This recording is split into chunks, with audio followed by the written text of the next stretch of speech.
At this point, we've seen and done most of what Modern Warfare 2 has to offer, and with a lot of the gameplay loop, perhaps it's not as fresh as it was on day one. That's understandable, but when I look at the Modern Warfare 2 offering across everything that we have, multiplayer, Spec Ops, Raids now, Battle Royale, and DMZ, there's one aspect that I was wrong about, one that when we first saw it, I was a little bummed out about, but for what? Well, especially now diving into it more and more, I don't quite know why. That being DMZ, a mode that has quickly solidified itself as one of my favorites and has me excited to jump in the current Call of Duty offering that is refreshing with each new deployment. So today I want to take some time to casually discuss DMZ and the good, the bad, and the hopes that I have here for the future for the mode that maybe can keep it so that that feeling of freshness doesn't wear off. As we go along, drop your thoughts below. Have you played DMZ? Do you find it as enjoyable as I have as of lately? Do you wish for a little bit more depth to it? Whatever the case, drop your thoughts down below. But if you enjoy the video, you'll find it at all insightful, do me a favor and drop a like on it. And if you're new to the channel, make sure you subscribe to stay with all things Modern Warfare 2, Warzone 2, and even DMZ in particular. I do have some plans to go in depth more with DMZ content, so if you'd like to see that, feel free to let me know. And finally, check out my friends over at GamerAdvantage, but more on them in a bit. For now, let's talk about DMZ. So firstly, well, why was I wrong? In my initial review of it pre-launch, I really wasn't too enthralled with it. The week before Season 1 launched, we saw a few streamers and press go out and play DMZ early, in which, in reality, this sort of short recap of that is the depiction wasn't too accurate to the genre or the nature of the mode,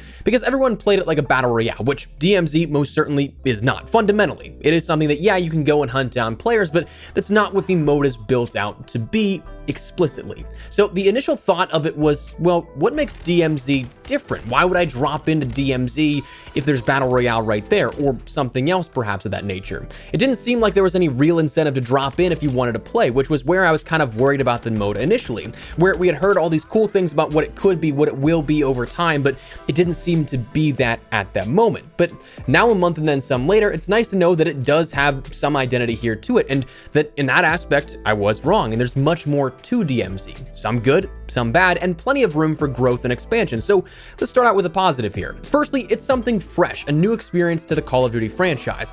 To me, I kind of get shades and feeling of Blackout and Warzone launch vibes in feel. Not obviously in particular in the gameplay loop or anything like that, but it's something new and unique to the Call of Duty space. Not necessarily gaming overall. Yes, there's absolutely other games out there like this, Tarkov being the one that it's always been likened to, but to the Call of Duty IP, extraction-based shooters is not something we've ever seen before, so it's something new, fresh, and fun in that regard. It's a more relaxed version of the game, allowing you for more open world exploration, doing things at your own pace, not being pushed by any sort of score limit of, say, plunder in Warzone 1, not any teams or a zone that pushes actively like it does in Battle Royale. It's a much more free experience in that sense. So it's something that's new and fresh, and in that capacity alone, I am quite enjoying playing around with something that we haven't quite done in Call of Duty before. Now, there also is a nice sense of purpose with each drop, or at least to a degree.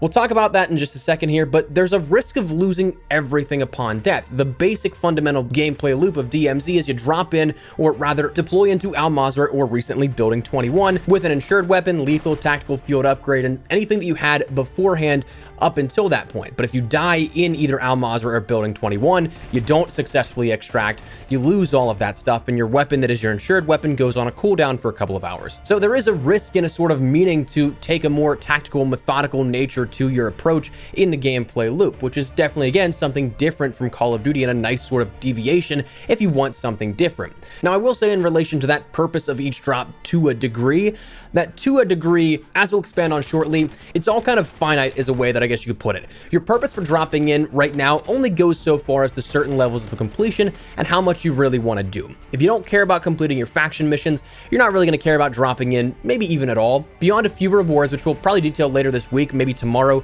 not 100% sure on the upload schedule here for the next few days, there's not much more to go in and grind out except for those faction missions. Your primary objectives as you're dropping in a DMZ are probably like one of four things here, either boiling down to number one, okay, I'm going in for a weapon, the M13B or the Chimera. Another reason could be weapon cases to collect those rewarded loot items from Al Mazrah or Building 21, or on another note, to complete your faction missions. Again, rewarding XP, smaller rewards along the way, and the biggest grind that DMZ offers in that sense. And I guess, again, if we're talking about a fourth, you could go in and try and grief other players by simply playing for kills, but unless you're going for those elimination challenges in those later tiers, nobody likes those guys. I mean, I get it, but nobody likes those guys. So your incentive is still pretty limited overall, but the purpose and conscious effort to stay alive, that's a nice change of pace in my opinion. Now the gameplay loop itself is something that I also think has some cool pros as well. Expanding upon that risk-reward mantra, your on-person rewards and deployment carries over from your backpack, armor carriers or satchels, streaks, gas masks, self-revives, perks for successful exfil streaks, any keys or anything like that, your insured weapon, anything that is a contraband weapon you may have looted or pulled out from prior games. It adds value to continue playing and building up that inventory. And right now, yes, the inventory isn't as big as maybe you'd see in, say, another comparable game like Tarkov, but it is something that, again, adds a little bit more value to each individual play session. Now, those insured weapon slots are also something that's pretty cool. It's not necessarily unique to the DMZ experience in concept, but it's a great way to allow you to have your weaponry of choice, not just to what you exfilled with last. Those cooldown periods also, again, offer some sort of grace, but also reward or risk factor rather, because if you want to jump in, you want to make sure you have the firepower capable of getting everything done. You're going to want to be a little bit more careful so that you don't lose that and have to not use your insured weapon for a couple of hours at a time. Now, exfil streaks are another cool thing that were added in here as the mid-season update, offering additional perks on deployment with each successful exfil with a contract or challenge being completed. You can't quite cheese it like you just deploy in and then exfil immediately, so it does require you to do something meaningful in each deployment, but it is something that I think is a really nice touch here that incentivizes, again, staying alive, playing a bit more tactically. Now, one thing that I love recently is multiple maps, with more seemingly on the way if what we have now is an indication of what's in the future. Building 21 is a really cool concept, really cool in execution, and seems to have a lot of lore and mystery to still be uncovered. The fact that it's keycard entry, while frustrating that you can't just jump in and explore this for yourself, is also something that, alongside the time deployments of the map, to me at least, make it kind of have a longer lifespan in terms of intrigue and interest. You might not get bored as quickly because, well, you might just not be able to get in there as much. You might still, a month or two later down the line, be able to experience things that you haven't quite done in that span at all for a first. So while on one hand it might be frustrating that you can't experience everything immediately and at the pace at which you want to, there are some factors that go into accessing it beyond just your control. On the other hand, it keeps it fresh longer term. Now, additionally, if you're a completionist, there is so much to do, at least initially. This is purely in reference to the amount of faction missions, with 5 tiers of faction completion to go through per faction, 7 challenges per tier. That's just over 100 challenges to complete in DMZ right now to get 100% completion on everything, future plans not included. Now, on paper, that might not seem like a ton, because when you consider 7 challenges per 55 weapons per, say, camo grinding by comparison, that's just shy of 400 challenges, but the gravity of these are a bit different, because in terms of sheer time required, it's no doubt a grind in and of itself that potentially could rival that of, like, the mastery camo grinds. While there are challenges like the very first Legion mission to activate 1 UAV tower, they get absurdly more in-depth or difficult to the degree of things like completing 4 contracts in under 4 minutes, or the pure RNG like delivering 13 golden skulls to the dumpster dead drops in Shireen Pass. So you're going to be few and far in between, but there are definitely going to be things that will take multiple deployments. They're going to take maybe days of playtime sometimes across sessions, depending on how long they are, that it will keep you engaged for a longer period of just activating a UAV tower. But while some of these will, again, only last one brief period of time to complete and can be knocked out in a minute or two, others not so much. Now, I will say 100% that right now I'm in the honeymoon phase. All of this said comes with a full acknowledgement and awareness that this is all the more likely just some sort of honeymoon phase for me, because it is new. It's something I'm finally jumping into and finally being able to experience. It's still new and fresh to me. Is DMZ perfect? By no means is it. And having talked to so many of my friends, while the excitement hasn't worn off for some, for plenty it's the cycle of complete your MP stuff, look for something new to play. Okay, we're gonna go to Warzone, we get some wins, maybe a nuke, then you get bored or burnt out on that, so you're looking for something else to play, and then, oh, DMZ's there, let's grind that out, and then you get burnt out on that after a couple of days of playtime.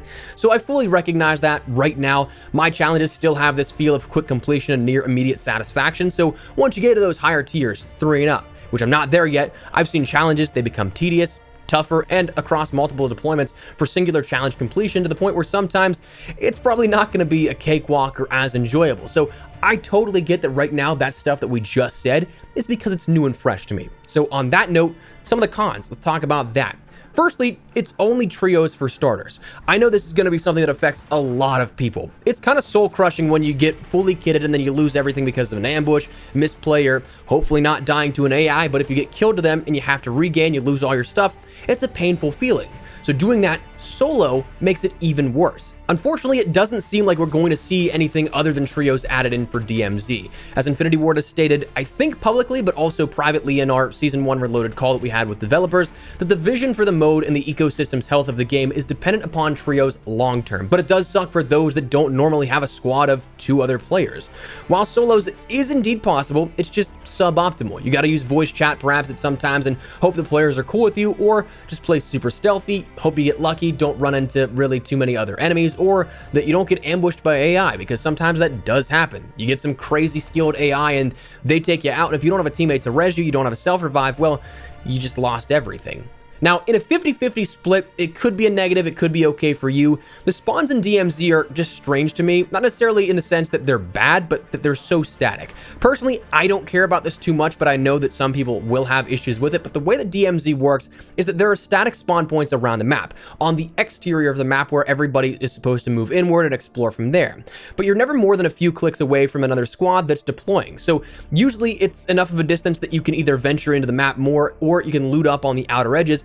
But the likelihood of you engaging a squad early on, I'd probably say is like 20-ish%, where maybe 1 every 5 games or so, you encounter a team early game where you will have a fight early on where you might not be fully kitted. Obviously, you'll have more of those chances if you're actively seeking out players and you try and rush spawn points, but that is something that you're going to have engagements early on every so often. And with how big Al Mazrah is, I'm kind of surprised that we don't have any real sort of central locations for infill. I get that, yeah, you want to make sure that you explore the map from the outside in, but at the same time, I don't think it would really hurt too much of the gameplay flow if you start people at Observatory, if you start people at marshes or airport or something like that, where it's spread out across the map and it's not as predictable of a spawn point. But that's just me. That's something that I picked up on here as of playing. But beyond that, extraction points can sometimes be cons. There's not a ton of them. I think it'd be kind of nice to see maybe introduce maybe 1, 2, 3 more around the map, depending on the match itself. While I'm not particularly annoyed by the current number of them, I have seen plenty of people in clips where they're not necessarily paying attention to the timer on when the radiation is going to be coming in, and so then they get caught into this sort of situation where they're not going to make an extraction later on down the line. If you're not paying attention to that, you're doing just contracts and grinding those out. So adding an additional 2 or 3 may help with the casual player extraction experience perhaps, but also in terms of 2 to 3 out there in the map right now, personally it's not a huge issue for me, but I have seen also some people camped out for those extractions. And I know that as soon as I say that now, I'm gonna get torched every single extraction I'm gonna try and do the next couple of days,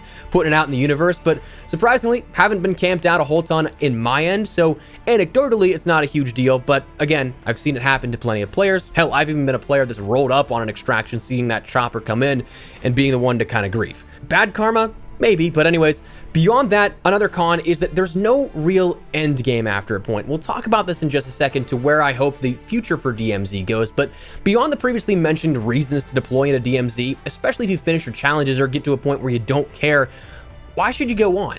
And actually, if I can interject one more thing here with this, with so many of these faction missions rewarding so much XP, we're once again back to the 2019 nature of wasting time, essentially wasting XP, because we're hard locked at 250 until February 1st.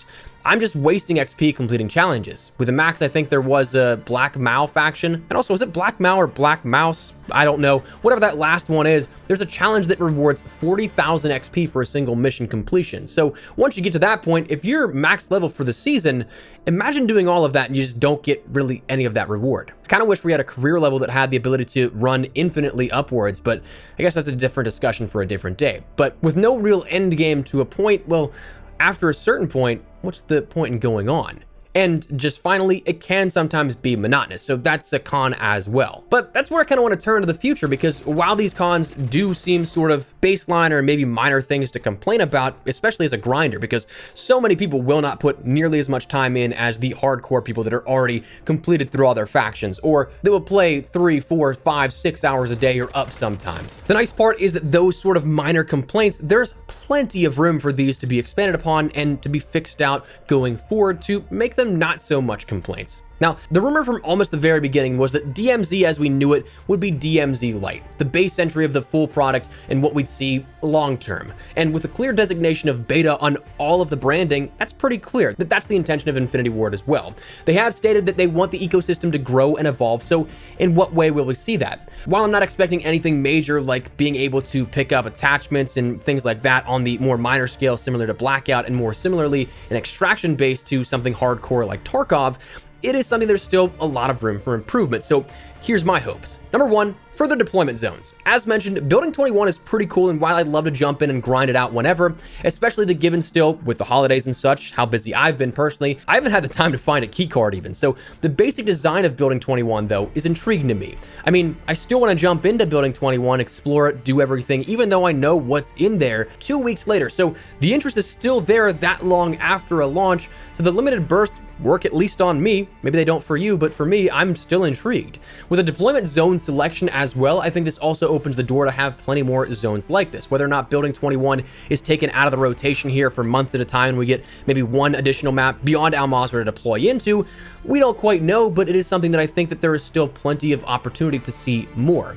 And at what sort of pacing we get, that's the other big question, because while I'm expecting we'll see more deployment zones in the future, I couldn't tell you when. I mean, I was very surprised that we had Building 21 in the first place like we have it now. I mean, it was introduced just a few weeks after the entire introduction of Al Mazrah, which was a massive world for Warzone and DMZ. Now, additionally, I'd love to see a cash market, something like traders perhaps in Tarkov, but right now you don't keep quite literally everything you extract with like you would think in theory. You only keep your loadout specific items, weapons, lethals, tacticals, field upgrades that you can then swap, masks and self-revives along with inventory items like keys and access cards, but things like cash are totaled up upon extraction and you get a 10% XP yield of whatever that total amount of cash you extracted with. So again, that's worthless if you're maxed out on the season. But additionally, cash cuts down on your cooldown time for your insured weapon, but beyond that, there's nothing really worthwhile extracting cash for, especially when contracts require you sometimes to extract with cash. Like, well, beyond completing the contract, what's the point? If you did implement a system like a cash market, a trader system like that, you could add plenty of things in for purchase like camos, blueprints, charms, calling cards, emblems, other exclusive items specific to DMZ, and at prices that of course would need to be scaled, like maybe $1 million, $2 million in game for a camo or something like that, taking multiple deployments of cash collections to obtain, with that being your sole focus, but furthering the grind of the mode, offering more rewards. And speaking of which, I'd love to see more rewards in regards to other things like weapon cases. I love the fact that we have some exclusive stuff that you can do within DMZ. I love the fact that weapon cases offer up blueprints, but while we do have 2 available between Al Mazrah and Building 21, I do think it'd be really cool to introduce other contracts like that off the top of my head, I really couldn't give you any example of it, but offering different quest lines for even more things to do to be rewarded in that sense of taking something out and having it explicitly on your account for completing that, a sort of quest line reward overall that stays with you. I'd love to see more of that kind of stuff. So fingers crossed we get more ways to earn things like that in DMZ in the future. And then one thing that I'd be curious to see, I don't know if I necessarily want it, but I also do, is wipes, because once you complete challenges, perhaps all of them, especially whenever you're like max level on a season, well then what's next? A wipe per se would be something that would allow for a clean slate, bringing in another 100 challenges or so across the 3 factions and offering up more XP, more rewards and things like that, but also giving more sense of purpose as to why you should jump in and play DMZ continually, as opposed to maybe you complete all of your challenges in DMZ, you're just sitting there for months on end, not really having any reason to go in and grind out. Now, the only question that I'd have here in regards to that is, at what frequency would be good for that? Would it be something that every single season there'd be a wipe, new challenges introduced, and inventories like that perhaps wiped? Or would it be something that every 2 seasons, every couple of months? I don't know that I'd have an answer here for that one, but I think that I'd like to see wipes eventually. The only thing is that I just hope that there would be sort of tiered rewards for completion. If you got like 100% completion for one faction, you get a blueprint. If you get 2 completed factions, another blueprint. All 3, maybe a super exclusive blueprint or something like that, or a universal camo. Just giving a reward something that makes sure that those people that actually put in that time don't lose everything for the sake of nothing.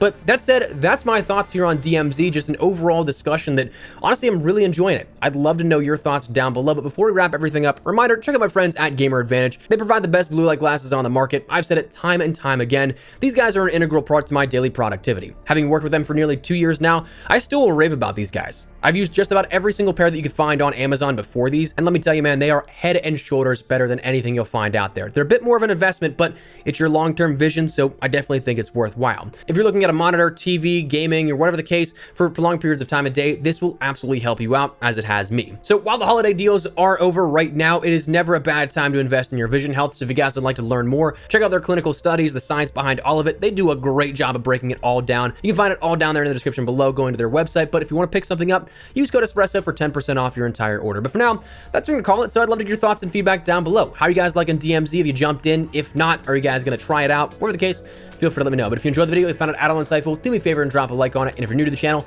make sure you subscribe so you don't miss a single thing regarding all things Modern Warfare 2, Warzone 2, and anything COD related. For now, thanks so much for watching. My name is Espresso. I'll see you guys later. Take care and peace.